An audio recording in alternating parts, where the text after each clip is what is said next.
Good afternoon, everyone. Thank you for coming today. So I'm Mark Stoner, Business Development Director at Infobeams. My background, work for Accenture, PricewaterhouseCoopers, France Telecom in Paris, and my fun job, I work for the San Francisco 49ers at Levi's Stadium. So I work in guest services, so I'll be working the Super Bowl. So that's my fun job. So we're going to talk today. I'm going to give more of a higher level view about outsourcing. Pass to Mitesh Bora, who's going to speak more in the weeds, and then Mike Overly is going to cover more the legal, the structural, and so forth. And Mike works a lot with non-tech, so he can describe some of those areas. So the starting point really is outsourcing. What's the definition? So outsourcing, it's a business process, involves contracting the operations or responsibilities of a specific business process to a third party. So you think of mostly starting out back office operations, could be human resources, finance operations, ADP, payroll. Everybody outsources, or a lot of people outsource their payroll process. HR side, it's you think of Trinets, or a hot company right now is Zenefits, or Mark in the front row just joined Melita, one of the Zenefits competitors, so you can talk to him about HR services afterwards. And then the front office services, of course, you would think of are call centers, inbound, outbound call centers. And then the definitions: offshore outsourcing, basically, overseas outsource. Nearshore is wherever, Mexico, Latin America, Canada. So kind of the quick definitions you probably know. And then the top outsourcing destinations are, as expected, India's #1, Philippines is #2. Philippines is more call centers. They have over 1 million people that work in the Philippines within the call center industry. Ireland is #3. Tech, a lot of their 10% tax rate, they get a lot of Microsoft, a lot of tech firms that locate for that reason. #4 is China. China is more for manufacturing, supply chain. I can't remember what the number is, but Walmart contributes a big part of their GDP to China. And then the top industry reasons for outsourcing, according to industry research. The top one, 36%, is to reduce costs. For what we do, we're a web and mobile development company, custom web and mobile. Cost is the #1 reason we work with people, or a starting point anyways. Typically we find it's about, you can hire 5 engineers in India for the price of 1 in the Bay Area. So that's a conversation and all the other factors that go into it. Another reason for outsourcing is focusing on core services. Venture-backed firms start out, they have a core engineering team, want to keep those people focused on their IP, what their direction is, and so forth. And then it evolves from there. And there's different philosophies. We also work with a lot of companies in their early stage pre-funding. We do their minimal viable product, and we find that it's a great way to start out that way. And then they can use that product to raise funding after further along. But I think it's pretty much a given. People would rather have somebody in their office across the hall from them and work with proximity. So there's different reasons as we go forward. Some of the other reasons really improve speed to market. It's hard to find great talent in the Bay Area right now. It's becoming much more expensive. There's so much demand, and as you know, the tech market is booming. Another reason, foster innovation, access new technologies or skills. It's easier cost control and flexibility. So you can take fixed costs, convert them to variable costs based on capacity, based on ramping up a business and so forth. Another reason, offerings that grow with the client requirements. So professional services, we see that where professional services can be tied to the actual license sales of a company, and just the up and down in technology changes. Another reason, really more on the supply chain manufacturing side, is just increased throughput to be able to ramp up and down production. And then domain expertise, vertical markets, technology stacks, one-time use. So for example, enterprise integration, work with mergers, acquisitions before private equity carve-outs. That's a great kind of one-time, they just need that through a certain phase, a certain period, and that's probably much better being outsourced. Most frequent causes of outsourcing failures, according to a report from the Outsourcing Center, #1 is buyers' unclear expectations. So we also work with companies that are early on. We start with a PowerPoint presentation, working with a lot of non-technical founders. So they might have a high-level vision of what they want, and then we need to take that down and interpret. So the product roadmap, and then building that into the process. Another reason for failure is poor governance or process control, meaning that there's not a structure to transfer the IP, kind of a daily process how companies interact with each other. So the outsourcing, the independent outsourcing needs to sync with the local presence. So that's part of the process. Poor communications, it's not you set it and forget it. It's really you have to have an interactive process going forward, depending on how structured the project is. And then buyers' multi-sided environment. I mean, sometimes you see that they're pointing the issue at each other as far as what's going on, what's not being done, if it's dependent on somebody, delays and so forth. So that's pretty clear to understand how that works up front. And then interests become misaligned over time. Maybe a change in management, change in priorities, market conditions. Sometimes we find projects start and stop based on management change or just shifting priorities. And then just to make sure those are still in sync if it's put off and how it works going forward. Mark, can I interrupt for 1 second? This list that he just mentioned, I completely agree with it. And what you didn't hear him say is vendor failure. Vendor didn't perform. Rather, it's misalignment of expectations, failure to talk and get agreement on what's really going to be done. Now, certainly we've seen situations where an outsourcing deal fails because the vendor just can't perform. But those are few and far between. More likely what you'll see if there's a failure, and again, whenever people start talking about outsourcing failures, everyone's first guess is vendor didn't perform. And that, in fact, is a seldom seen thing. What we do see all the time are exactly what he's describing. And so one of the things that one of my partners is fond of saying is, be in a hurry to get things moving, but don't be in a hurry when it comes to documentation. What about expectation alignment? Having those conversations. And one of the points that I bet will be made several times is that all too often there's a big interest in what does the contract say? What does the clause say about where we're going to litigate if there's a dispute? What does the contract say about who's responsible for how much damages? And those are all very important things, don't get me wrong. But when it comes to the real kind of rubber hits the road sort of things, which are what do the SOWs say? What are the service descriptions? What kind of fees are being paid? People rush. And there's where problems occur. The vendor has an idea of one thing that they're going to deliver, and the customer has a completely different idea. And there's where you have problems. Absolutely, and I didn't mention up front, we want to make this worthwhile for you, make the best use of your time. So if you have questions, if we say anything interesting, go ahead and shout it out here. And then Rob's going to be recording people too, so we'll try to slow it down for that. But certainly want to make this more interactive, and then we'll kind of, as a panel, go through this too. Sometimes you see a failure, a cultural mismatch. 95% of Americans don't have a passport. A lot of people have never traveled internationally. I mean, we don't find it as much in the Bay Area, but we've got a client in the southern U.S. that I think there are some challenges just in the beginning to get started and those types of things. Mitesh can go into detail on some of the experiences there. Mike's going to talk about the contractual issues.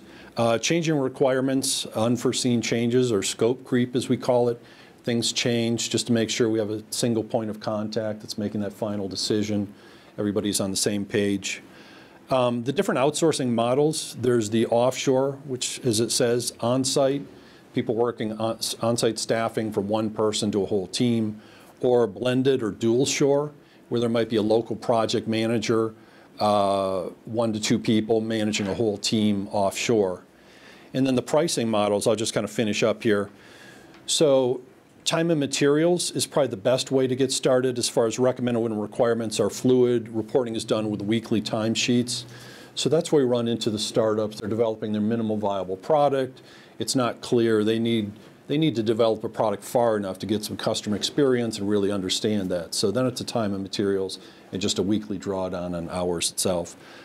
Fixed price works best when there's a clearly defined contract, so a technical team, they know exactly what they want, a mobile app or whatever. The expectations aren't going to change more than about 5% or so. And then the offshore, depending on price, what's available, but typically would have a team of between, say, 5 to 7 members, the complete team working offshore. And then, again, the dual shore is really as needed.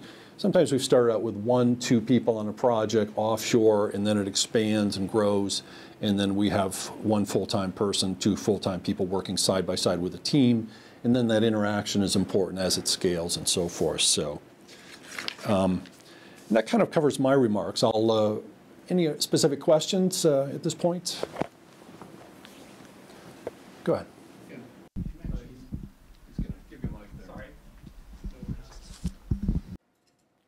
If you wanted to sing as well, it's totally acceptable. So you mentioned that the most common failure is expectation or alignment between the customer's expectations and your own. I mean, project management as a whole has been around for a really long time. What's specific about outsourcing that makes it more of a challenge than what you would traditionally do in any other traditional business? Well, I mean, one thing is when we're talking about startups, new companies, smaller companies, they may not have done what they're going to be discussing. Easy example is outsourcing a call center, and so they may have an expectation that every one of their calls is going to be answered within 10 seconds, 2 rings, and that kind of thing. And that may be exactly what the business partner is committing to, but it may not. And so what we see is sort of a fundamental failure that once we get past the marketing phase, what am I really going to get? What do I need? And a lot of times when we go to a client, now mind you, and let me, just very briefly, I represent both sides in many of these things. I represent both vendors and customers of outsourcing services. And what I see is that the parties want to establish the relationship, they found a good fit. The question is, what are the things that the client has in mind that the vendor needs to fulfill, and what does the vendor have in mind that they believe they need to bring to the table to make this successful? And it is remarkable how many times that doesn't line up. An easy thing that, a test to find out if the parties are on the same page. Everyone here has probably seen or heard of drafting a statement of work, which describes services and pricing and maybe time and also deliverables. A lot of times when we're worried about alignment of the parties and what's going to be done, we'll say, well, why don't we do this? At the top of the SOW, let's have a paragraph, maybe 2 paragraphs that says in plain English what the goals are and what we're going to expect to get out of this, and make sure everybody's in agreement. 100% of the time when that's drafted, the other side says, wait a minute, I never anticipated that, or no, we don't actually do that. It's not a service we offer. And so, to my mind, the greatest benefit of taking time with those transaction documents, certainly again the main agreement very important, but it's those documents that'll tell you, is this project going to be on schedule? Is this project going to be on budget? That's where we need to see it. And again, my feeling is that all too often senior business people might be involved in saying, okay, this is the deal we want. Yep, that pricing looks good, but the folks that are going to have to manage this on a day-to-day basis know what some of the details are that may not be reflected, and there's where the problems arise. And Mike, who's usually your contact? Do you pick it up from the business side, or do you come in when there's a corporate counsel, or how do those relationships evolve? Well, I think one of the things to keep in mind with most outsourcing deals, even if we're talking about a small company doing this, that it might not be just the tech people that's involved, certainly not just corporate counsel. In fact, I suggest that corporate counsel alone is not going to give you a good agreement. What they need is business input.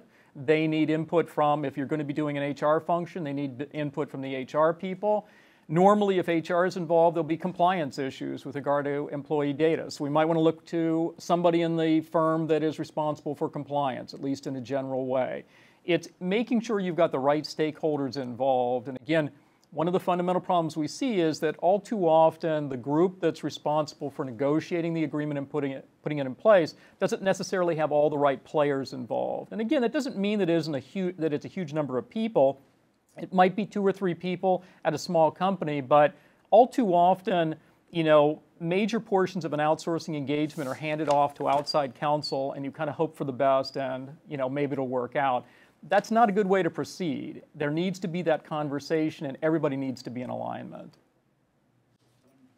One follow-on question, if I could, which is, there are a few different ways to write an SOW. You can write a functional SOW, you can write a task-driven SOW. Are you going to cover today some best practices in terms of how to gauge success and what the key indicators are to keep people aligned and say, I delivered this. If you want more, great. Or vice versa, I asked for this, you said you contracted this. How do we gauge what success looks like? We do have SOWs as one of the issues that we're going to be talking about, and I think we could all probably add input on that. We actually have a completely separate seminar that we literally sit for 3 hours and talk about best practices for SOW drafting, but it is a key element of a good outsourcing deal. I've never seen one be successful without an excellent SOW. If you were to ask me statistically, out of 100 SOWs, how many do I believe are drafted really, really well? 5%.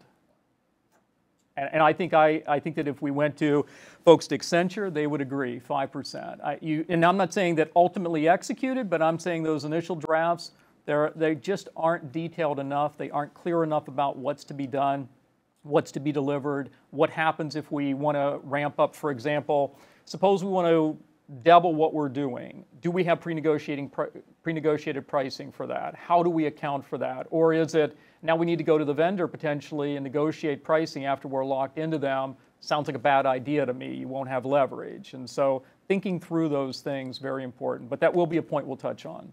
And on the sales, the business development side, there's certainly a perception that the lawyers killed the deals too. So we go back and forth on that, working with both sides. So agreed, absolutely.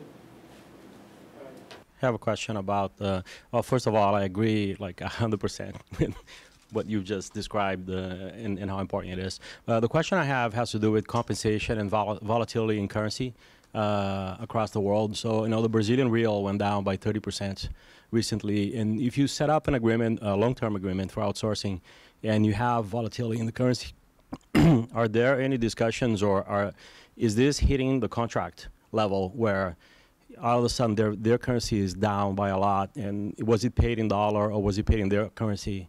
And is this something that has become a topic of discussion? Well, the two things, and I'll let the other panelists talk, but the two things that you worry about with regard to things like that are, first of all, new taxes in the jurisdiction that you're talking about. Every 20 minutes, India is talking about a new outsourcing tax. You hear it all the time, could greatly impact pricing. The other thing is, what about if we have currency fluctuations? And normally you absolutely will address those in the main agreement. I mean, do you all have some thoughts to share as well? I'll talk about it. I guess in the larger context of deals in general, depending on the size of the deal, you would typically look at whether you are paying in a local currency or not. Now, there are other macroeconomic factors which would cause a currency to fall down. And that's usually linked to inflation in that country, which means the outsourcer's cost has also gone up. And often you would end up finding that paying in a US dollar currency is what works out best from a perspective of predictability as far as clients are concerned and manageability at a vendor's end. So we as a company, for example, we would always hedge in the market against these fluctuations because currency trading is not our business. Outsourcing and providing services is, which means depending upon whether the currency went down or up, the bankers are making the money on it or not. We end up essentially insulating ourselves from that. So that's just one way of looking at it. But there are often cases where there are larger deals and there are predictions out there in the market, and the effect of cost or inflation isn't going to be as much on the vendor side. And if it's a multi-year deal, then you are probably looking at it. But for the most part, in our experience, last 15 years, we have always had US dollar as the base currency. And we have taken on the fluctuation on ourselves. And there's also, there's the currency that the fees will be paid in. And then in future years, there's normally a ratchet associated with, say, CPI or something like that, or cost of labor. And sometimes that'll be pegged to a local jurisdiction or not. And again, normally it's all US based just because there's more stability there, at least at the moment.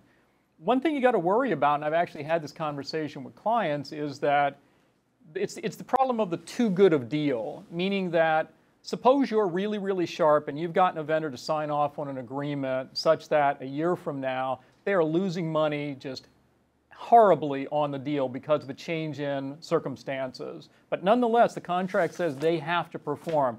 It's a horrible relationship. You're not going to get good performance out of the vendor. it's not going to lead to a partnership. And I know a lot of people recoil when talking about partnership and outsourcing agreements. It's always kind of an us versus them, regardless of which side you're on. But the problem is that if you structure a deal where the other side is going to be dramatically impacted by something like this, my recommendation is that you think hard about that. And we have had several clients that have said, even if the contract says it, we can't have in a multi-year arrangement a vendor which is upside down on the deal. It's just not going to be good. The people aren't going to be motivated. We're not going to get the best people assigned to our services, that kind of thing. And so you have to be a little careful about that.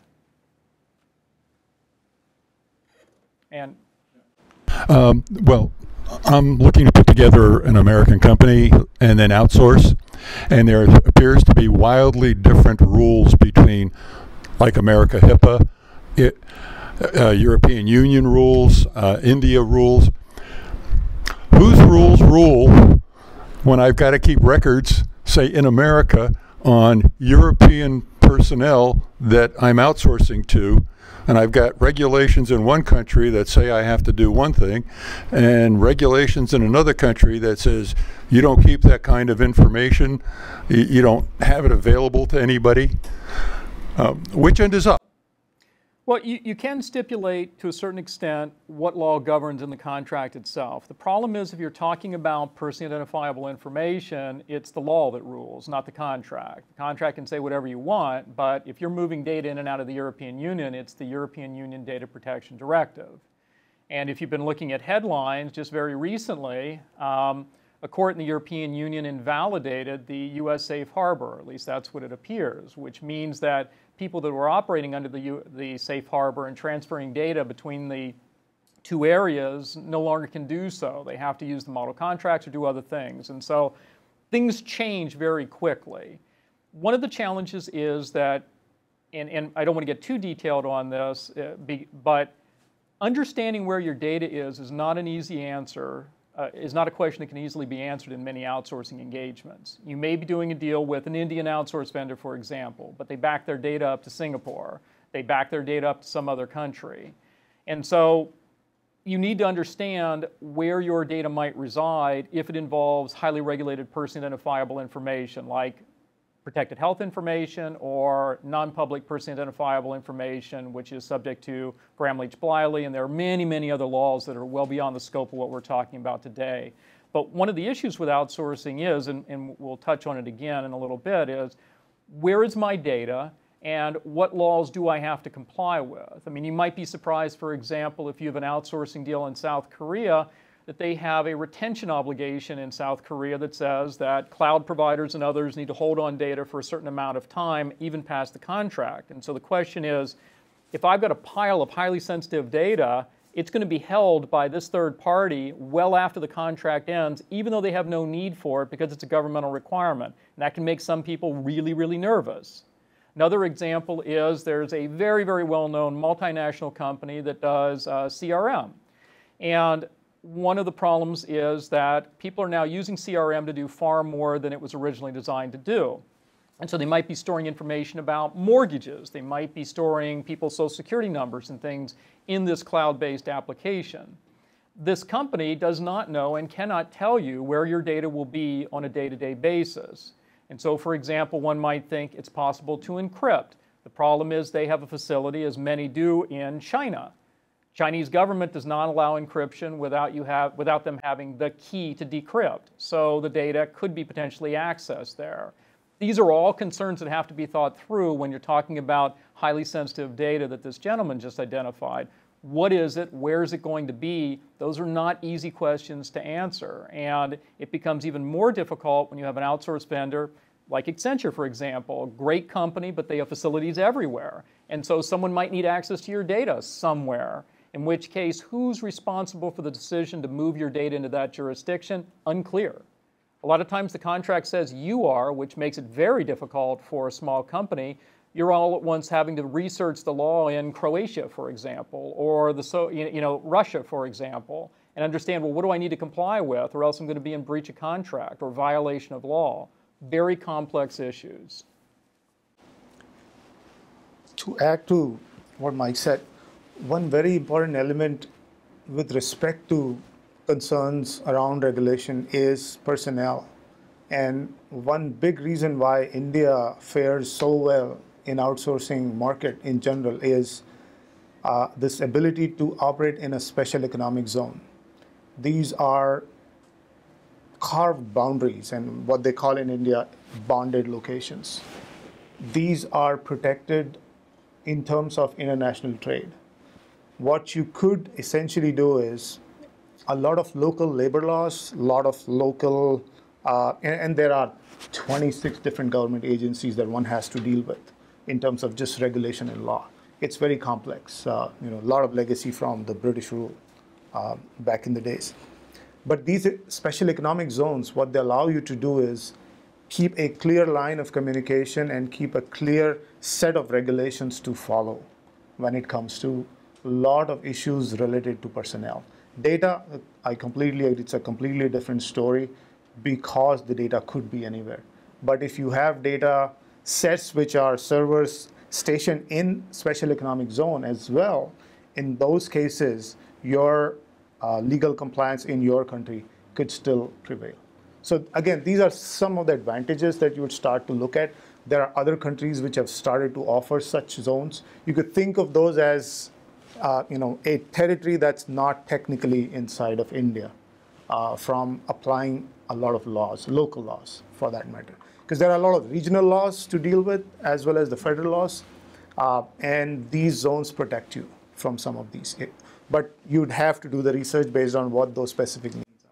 I mean, one of the nice things about India is that there's a country that understands they need to be careful about this. So there's a country that has privacy laws. There's a country that's thought through the issues of moving technology in and out of the country. There's a country that has thought about labor in the context of this. A number of the other jurisdictions which are becoming more popular have not thought through these issues as well. And so there are challenges there. For example, you may have to think about in a particular area, they might be very good at something. Easy example is Russia. Great Q&A people there, but if they're doing product development, intellectual property development, it's a dangerous situation. If they're handling personally identifiable information, it's almost impossible to do background checks in the Soviet Union, and so, or in Russia rather. And so there are challenges in certain jurisdictions, whereas others, pretty much financial regulators have said, India, secure. If you're talking about in the healthcare industry, India, reliable. But some of the other jurisdictions you have to adjust. Maybe it's not a jurisdiction that you would want to, for example, the Philippines. Do you want to send a lot of highly sensitive data there? Maybe not. Are they fabulous at call centers? Yes. And so maybe that's what you focus there. Other questions right now? Okay, so I'll kind of continue on, what Mark started to talk about in terms of outsourcing from a broader perspective. And at the same time, wanted to have a conversation with all of you. Wanted to understand which backgrounds, what kind of companies you guys come from. Are we looking at an audience that is looking to outsource at this point? How many people, if I can get a show of hands, are looking to outsource? How many already do? Okay. And I'm assuming others are in ancillary industries, either law firms, other companies which are in the business of outsourcing themselves. So from the perspective of where we are coming from, let me take a step back and talk a little bit about InfoBeats. So InfoBeats operates predominantly in the software outsourcing market. And outsourcing as a context, you could take it in a very, very general sense from, your legal, paralegal, accounting, HR type of outsourcing to call centers to other pieces. We specifically talk about software development as an outsourcing mechanism. And one very important element that we look at from an outsourcing perspective is a decision point. What is it that you want to outsource? And I'd ask an example of you, Scott. What do you currently outsource in the context of software? Mostly development, some design.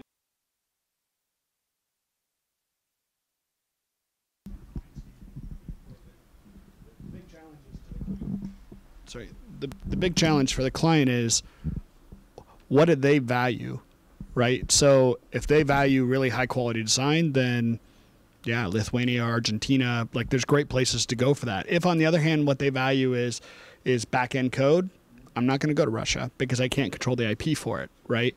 And they won't trust it. And if they do, then you have to question why they're doing this.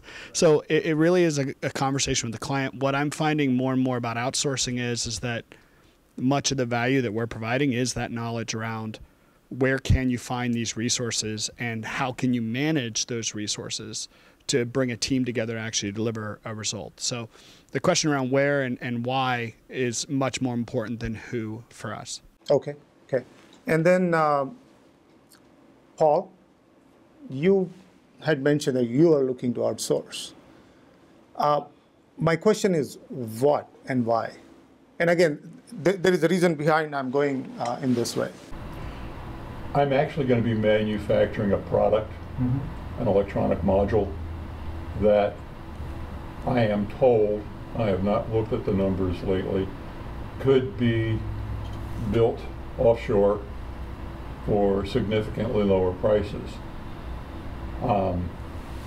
I would have to look at that very closely, since in the last couple of years there's been a high degree of automation brought in all over the world, and a pick and place robot, whether it's in California, Texas, Bangalore, Hong Kong, once you buy it, it's the same price. So the amount of money to be saved by employee salaries is constantly being diminished. And what may have been a fabulously great thing 4 or 5 years ago, today through automation, China's looking at the same problem. What are they going to do with 1 billion people while robots are moving things around? And I don't have a good answer for that yet. Sure. But price, cost, looks like that's one big thing in everybody's mind when people are talking about outsourcing. It's almost akin to the big driver behind outsourcing would be cost. Would everybody agree with that for the most part? Okay, so I'd like to hear what besides cost would be the drivers? Talent. Okay. Cannot hire quickly enough. People can't hire quickly enough, and they can't hire the right resources. And so the problem becomes, if you're on an inflection curve and you've gotten your Series A, you've gotten past it, and now you're in your Series B, there's momentum that's associated with all these companies. And being able to inflect quickly and be able to find the right talent and grow in a pool is actually as much as cost. I have clients who will say, I'll pay.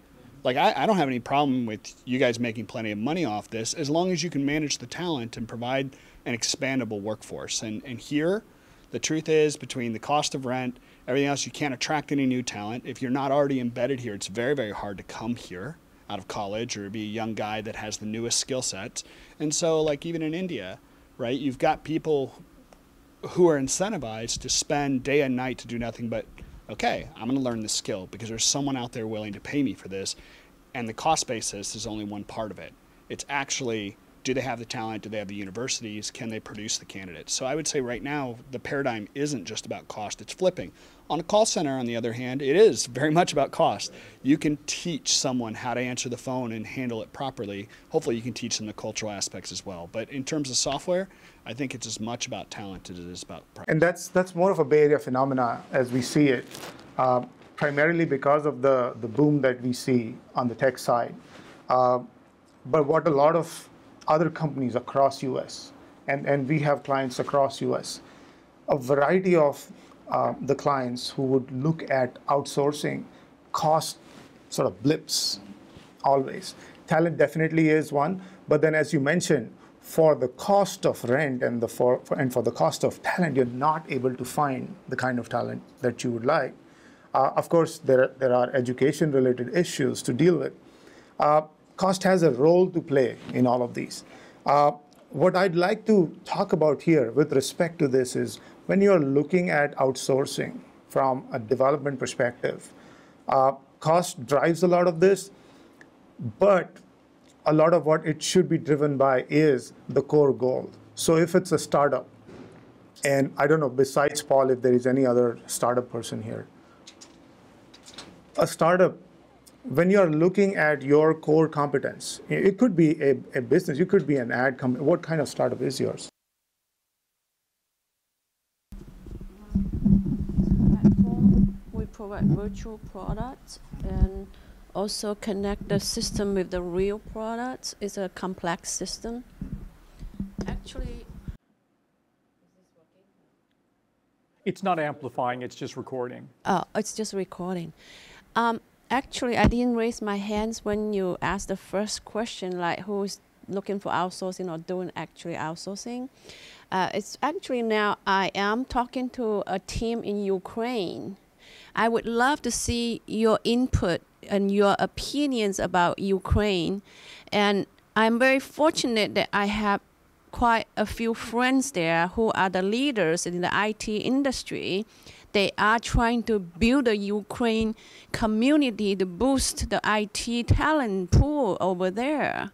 So I am talking to them like, well, right now we all know it's great price to go to Ukraine, the currency just go down to the valley. And so I would love to hear from you, like what's your opinion, what should I be aware of it? And they are my great friends, they would do whatever they can to help me. In the meantime, I am trying to help them as well because they want to build the IT community in Ukraine. So that's my situation. We can certainly talk about that. But coming back to the core issue of why somebody would look to outsource. When you're looking at a startup environment, yes, please. I work for a company that coincidentally we outsourced a lot of the work to the Ukraine. And one of the great things was the time zone. So at 7 p.m., 9 p.m., we handed off our projects to the Ukraine team. And at 7 a.m., they handed it back to us. And so, like this gentleman mentioned before, if there's a need to speed up the process, the time zone, you can't get time back, right? There's no amount of money you can pay for that. So that's also. What's your experience with Ukraine? We've had generally very favorable experiences. Excellent. Excellent. So that's one big reason that you look at. From a startup perspective, a core of what you're creating, your core IP, what we would always recommend is you have your team contained in-house to be doing a lot of core development. It's ancillary. You have to build those bells and whistles. A lot of times it's the MVP because the co-founders or the founders of the company are not tech enough. Those could be the reasons to look at it. What I'm trying to get at is identifying the right reasons for outsourcing. We often talk about the clarity in SOWs, the outcomes.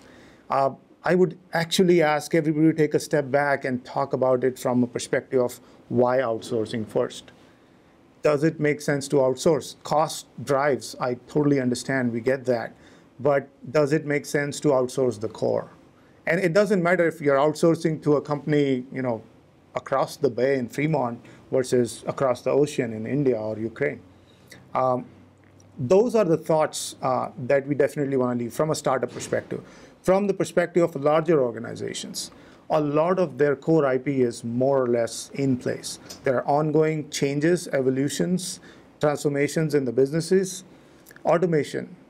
These become the driver for outsourcing.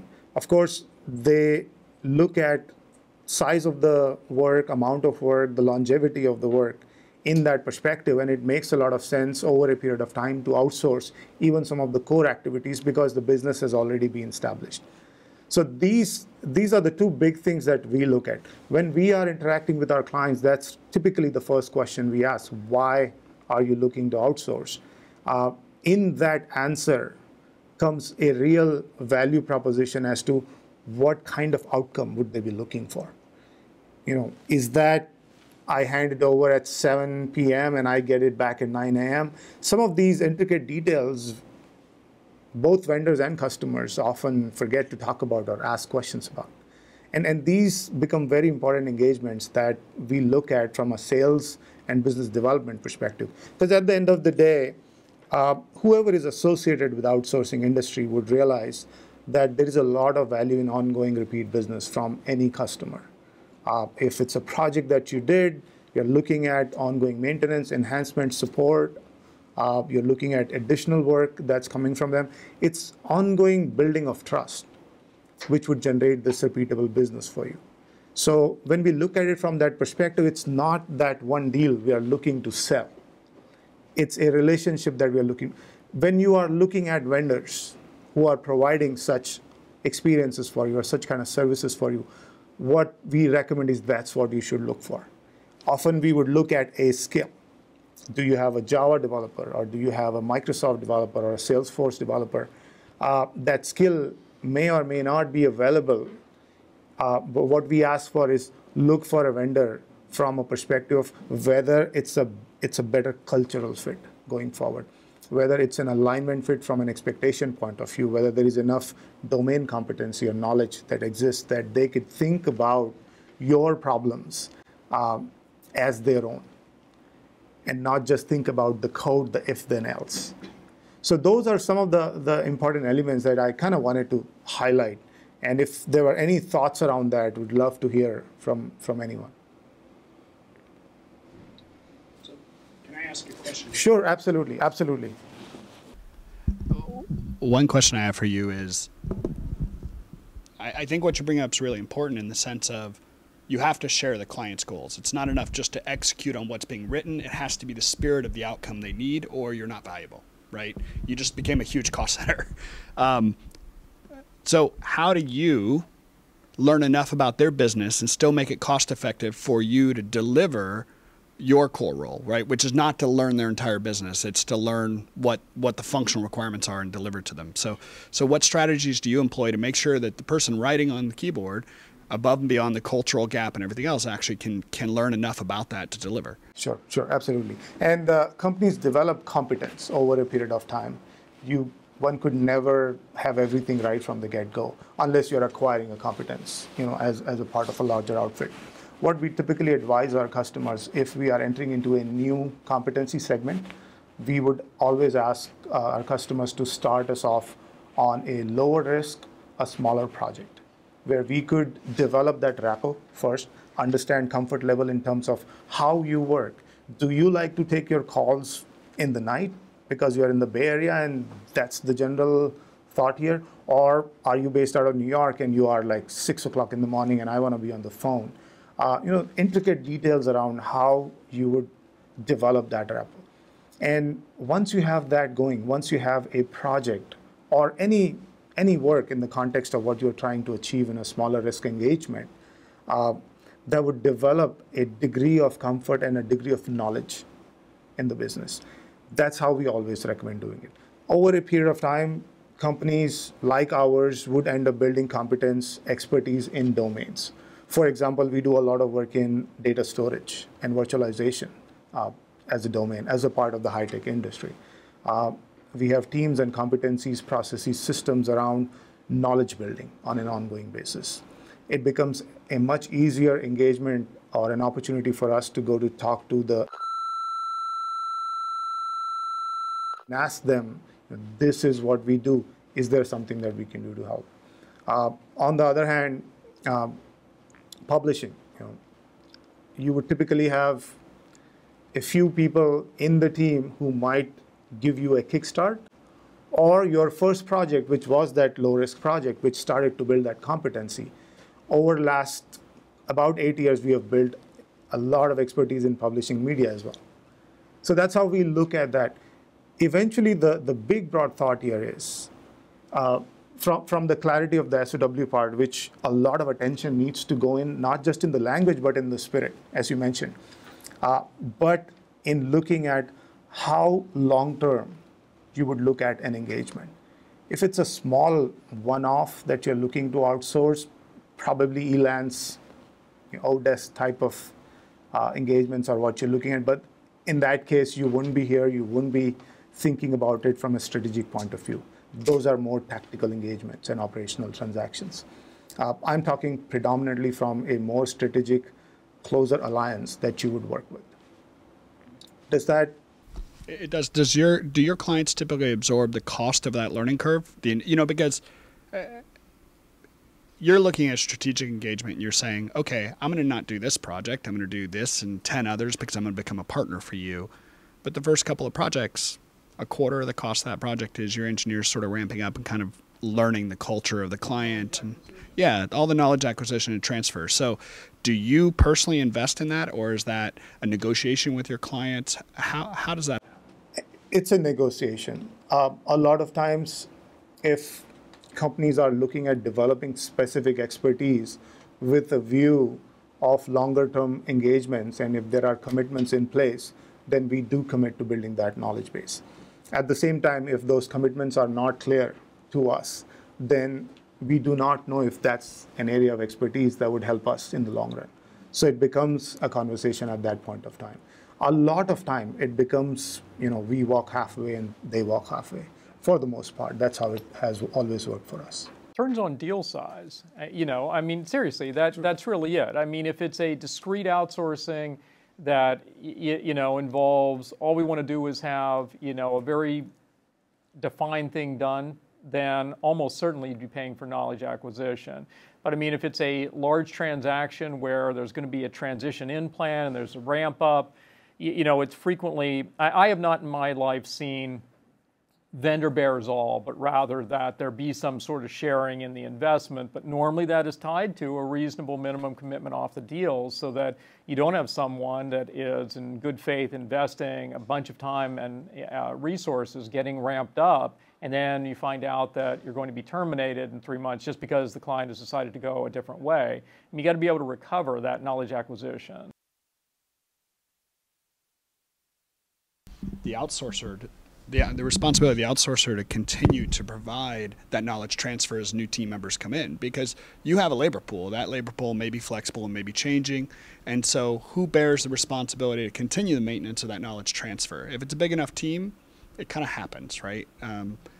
If it's not, then does the client pay that extra 20% for each new member that ramps, or how do you structure contracts that have, again, clarity, not necessarily you or me, but clarity around the expectation on who does what? Let's talk about that, because staff turnover can be really problematic in longer term deals, and even in short term deals. And you do have situations like, I haven't seen the statistics recently, but India, for example, has double-digit turnover. And so, I mean, people just, constantly shifting jobs. And the problem is someone's going to pay for the ramp-up of those people. And so it can be that vendors simply, if they have to pull somebody off of your project and get somebody else trained up, that's a vendor expense. Another approach would be to have some sharing, and generally that's done in terms of an SLA regarding staff turnover. So in a given 12-month period, as long as we don't have turnover more than X, then that's going to probably be, something that will either be shared or that the client will have to pay. If on the other hand you have staff turnover that is greater than X, then that's a problem, and the vendor should be managing that better. And so it really does depend, but it shouldn't be necessarily a sole vendor risk. It depends. If it's relatively, if you will, within reason, then it shouldn't be. And so we're seeing a lot more interest now in doing SLAs on staff turnover and outsourcing deals. I'm also seeing longer term projects, developers get fatigued, right? They get bored. They're like, I don't want to keep doing this. I've been doing this for a year and a half. So you don't want staff turnover, and you want that knowledge transfer to occur to stay on project, but you also want to take care of your employees, and you want to give them new opportunities and help them grow. So there's this sort of game that's played here, and it's actually, there needs to be incentives on the client side to understand, hey, if you want John to continue to work on your project, you need to do what you need to do with your own staff. You need to incentivize him and say, if you do this next release, you get paid more or whatever. And I'm also curious for a discussion, because I think half the people in here have these problems. I'm curious for a discussion on contractually we handle that. Is it how you run your business that handles that? From the operational side, these are real challenges to deal with. And often companies, in the outsourcing world, there's a concept of backup resources. And almost always, there are backup resources allocated, pre-allocated, who are going through the process of ramp up, especially in cases where there are commitments made from the vendor side. So if the vendor is actually making an investment in building the competency, the vendor is also worried about the staff turnover. The vendor is also thinking about making sure the competency stays within the organization. So these are proactive investments made above and beyond what's committed to the clients that happen on an operational side. Concepts like tag teams.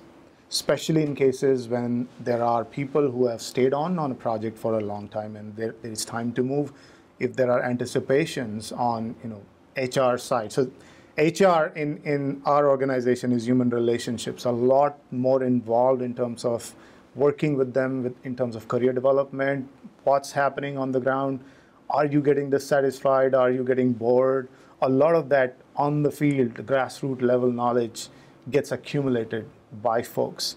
And with respect to that information, that's how we would act, tag teams, making sure that there are people put in the right places. On the contractual side, of course, there are things, especially in larger deals, that you would look at from a cost standpoint. See, here's an issue. Here's an example of a very real-world concern. He just explained very well why the supplier would be concerned about this, as well as the customer. And you see a lot of outsourcing form agreements drafted from the vendor perspective. Supplier simply eats it every time. And that's a problem. And again, I think that most suppliers would agree, most vendors would agree that there is a point at which this is excessive. And, if you, for example, have a 3-year project somebody's working on and you have huge staff turnover in 12-month periods, that's going to be a problem for cost overall. And so you might talk about, well, what do we do if we do have that turnover? And should there be some discount on the hourly rate to get that person ramped up? A lot of times we'll see, bank of hours that, they'll give you 3 weeks to get ramped up and then, it's back on the clock again or something like that. But it's a detailed thing that needs to be thought about, yet very seldom is actually considered in drafting the agreement other than we expect the vendor to eat it. But that conversation is easy to have when you have a client that's done 3 projects with you. And now they're making a very deep investment for a long-term partnership. It's not a project. I try to have that conversation in a project, and you as a client go, seriously, dude, like this conversation is going to take longer than the delivery on the project itself. Exactly. So you choose when the conversation applies in a context.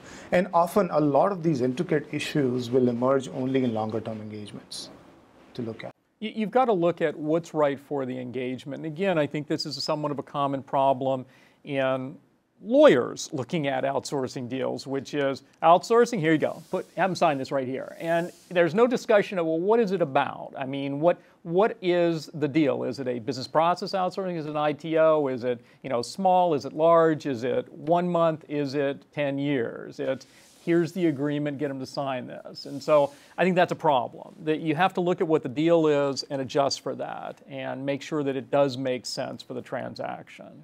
I see it on the smaller side where we've taken over deals. In a past life, I'd hired 14 people from Odesk, now Upwork.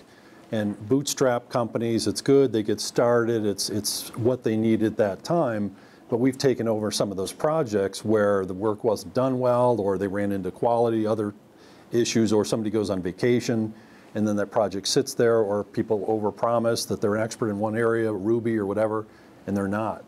So that's kind of on the smaller end how we get started. But I think as Mitesh said, it's just if it's a smaller, discrete project, those types of things can work. I mean, Mike and Mitesh are really talking about larger projects, longer relationships, and so forth. So it kind of depends. And then we're kind of coming up on time. So Mike, you want to cover more of the legal? Yeah, and fortunately, we've already touched on many of the things I wanted to discuss. Just a quick word about my background. So I'm a technology person. I have a couple of engineering degrees. I've always done tech-related work. I negotiate on both sides, whether it be vendor or supplier, these types of agreements on a daily basis. I mean, that's what I do for a living. And so, to my mind, I've seen the concerns on both sides and what it takes to actually perform one of these deals, as well as what it takes to be a customer of one of these deals. And so with that in mind, I'd like to just maybe pick and choose a few slides to talk with you about, and nothing more than that. And so let me move. I'll just say one thing about the introduction, just because we've talked about outsourcing sort of in general terms, and Mark gave a good example or several examples of all the different things that outsourcing can be. There are 2 kinds of outsourcing deals really. It's business process or it's ITO, information technology. Very seldom does it quite fall into those 2 categories. Normally there's some overlap between the 2, but those are the general categories that people key off of.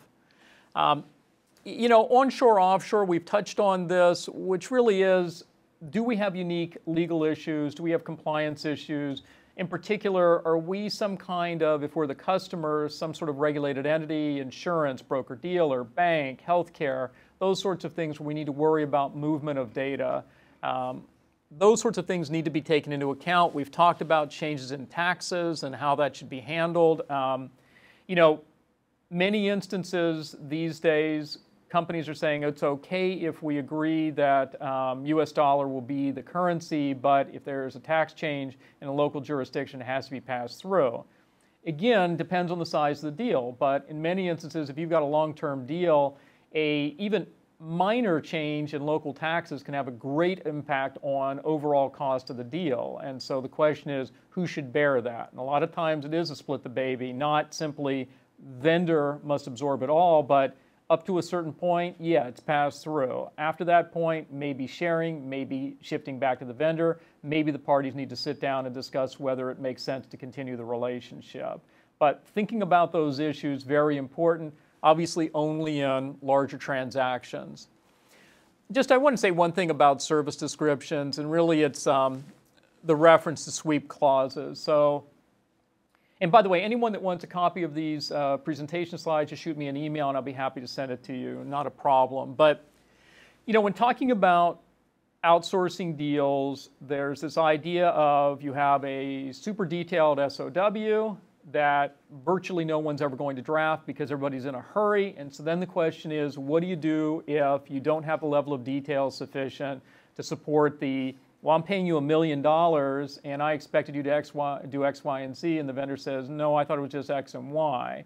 And so what happens with the thing, and this is the sweep clause, which is activities that would normally be seen as included in the thing being bought, basically.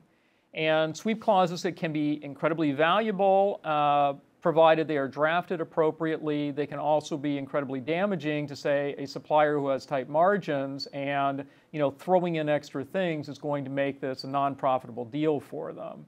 But people are very interested in sweep clauses. They're worried about the problem of not being specific enough to really make sure that everything's in that SOW. Bottom line is it comes down to either drafting a great SOW or having some version of a sweep clause to protect in these larger transactions with lots and lots of activities. Service levels and credits, everybody is talking about, well, you can't have an outsourcing agreement without some form of service levels, although it really doesn't apply necessarily in some types of outsourcing. It's easier to apply in others. As I mentioned, people are now doing SLAs even for staff turnover. The thing about SLAs is that they should not be punitive. They should be an incentive, not a penalty. I don't want to hurt my business partner. I want them to have an incentive to perform. And so a lot of times you'll hear a client say or a customer say, well, this isn't going to compensate me fully if they fail to hit the SLA. It's not intended to fully compensate them. I've never seen an SLA that I've ever drafted or I've ever read that fully compensates anyone. Rather, what it does is it provides a nudge. It's going to be a little uncomfortable if you fail to hit this. And if you repeatedly fail to hit it, it might scale. And if you keep on doing that, it might be a termination event. But the bottom line is that people sometimes think that SLAs have to be draconian, and that is not a good way to police a relationship with someone who may be doing a very critical function of your business. So some things to keep track of with SLAs.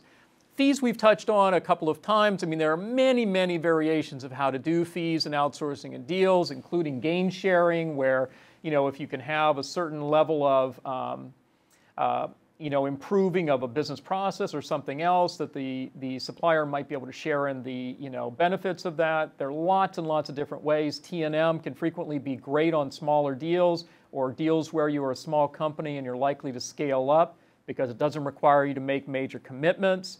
It allows you to have a little more flexibility in what you're doing, so it's a possibility. One thing to think about with T&M is, again, how the agreement is drafted. And so you could, for example, say I'm buying an FTE for, or 1.5 FTEs. And the question is, what about if there is slack time where the person isn't necessarily working? Is it realistic to think that the supplier is going to be reassigning that person so you're not billed for slack time? Or is it realistic to do that, that this is a specialized thing. You want this person on call all the time, and so if you're not using them, maybe you should be paying for them. It's important to think through that. Benchmarking. Everybody talks about benchmarking. It's frequently a debacle when it's in outsourcing agreements. Those unfamiliar, benchmarking is what happens if we're 2 years into a big outsourcing engagement and the fees I'm paying, at least to my belief, are out of line with what the industry is. How can we engage in a process to have both sides provide input and figure out if an adjustment needs to be made? It sounds like a great idea. Sometimes we see benchmarking provisions that go on for 4 pages. I can't even understand what they mean.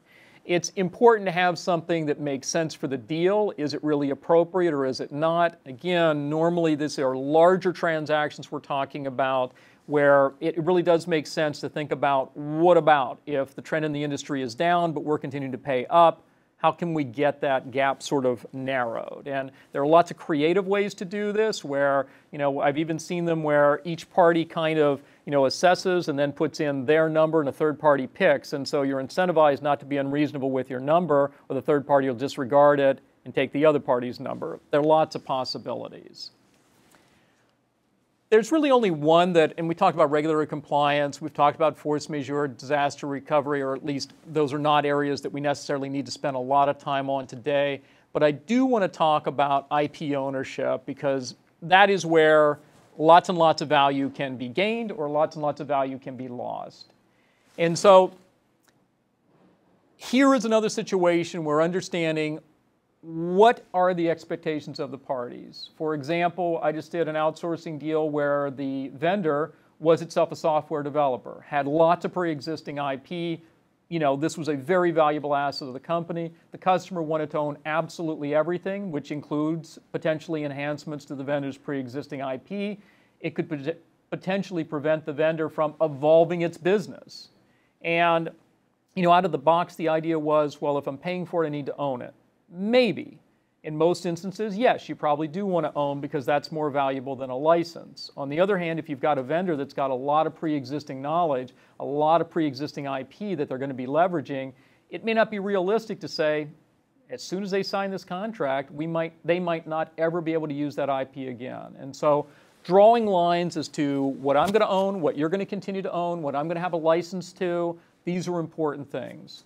Also taking into account third-party IP. I'll get you in just 1 second.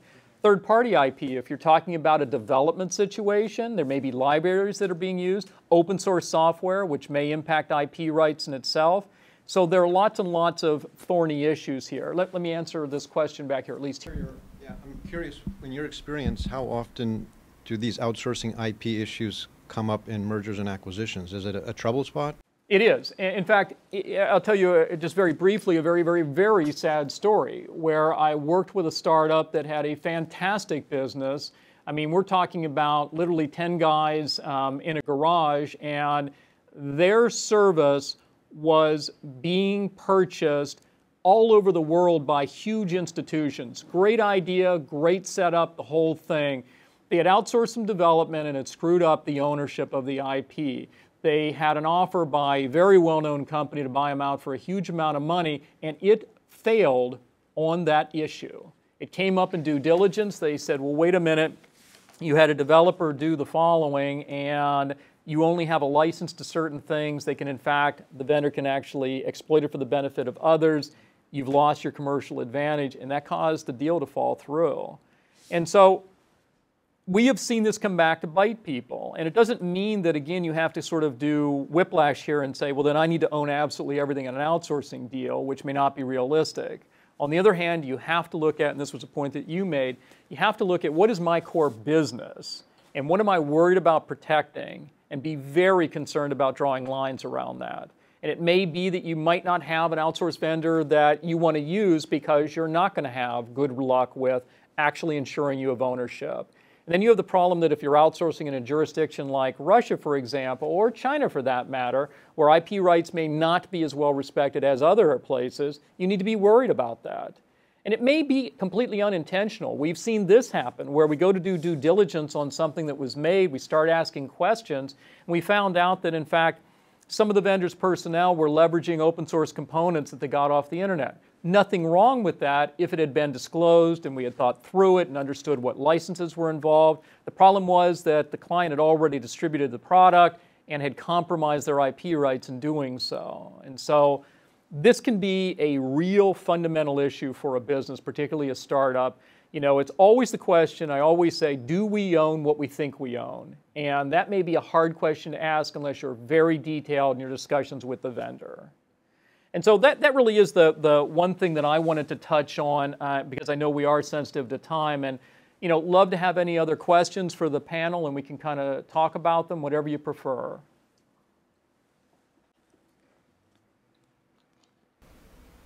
I do have one question, and I'm happy to let others ask questions if they have them. Oftentimes, you may not have a conflict of interest at the time that you build something for someone. So someone contracts you, or if you're the customer, you say, okay, build me this. You go through the whole SOW process, you do a beautiful job, and they say, I want you to guarantee me as a client that you're not going to ever infringe and share what I built with anybody else. But you're using a shared resource that may not be on my project later, and he or she may unintentionally build it exactly the same way because they can't help but do what they've done before because it worked. So where is that line of culpability or liability, and how do you indemnify yourself both as a client and also as a supplier to that kind of risk? Well, for one thing, you can't erase an employee's memory. Would that you could, but you can't. And so there is this concept of residual knowledge, which likely you've seen in agreements, which says, look, we agree that you're going to own these deliverables, but the general concepts, the kind of, information that simply is retained in the unaided memory of the employee, we've got to be able to reuse that. And normally those provisions can be negotiated that, again, because the alternative is you can never assign this employee to basically work in that space again, which is a huge problem. And so the alternative is, though, that you see provisions in contracts all the time that says nothing in this agreement whatsoever will in any way limit our ability to assign this person to any other work. No, that's not correct. The confidentiality clause says you can't do that. The IP ownership clause says you can. But apart from those two, yeah, you can. And so having an appropriate residual knowledge clause in, I think, is something that you have to do because it's realistic. If you really do expect that this person is never ever going to work in the space again, very hard to imagine that's going to happen. But I think this is a question for, this is one of the due diligence things you do with vendors, which is to talk with them about how do you counsel your employees? What kinds of training do you give them about, if you develop a really cool library for this client over here and now at once it's very useful over here, can you use it again? Can you simply rewrite it and use it again? What are the limits on what you can do? And suppliers need to have thought about that and do need to take and sit down with their employees and have some training about that. Because there was an incident not long ago, I guess about a year and a half ago, involving an Indian vendor where they weren't clear on that. It's someone who should have known better. And they actually had employees essentially reusing code that they had, in fact, fully assigned to other customers because they just weren't being careful. Not that they were being malevolent or anything like that, they just weren't careful. It's a problem. In practice, so there is a law element to it, and then there is what you would employ in practice. Typically what we do is residual knowledge, obviously, always, that's what you call experience.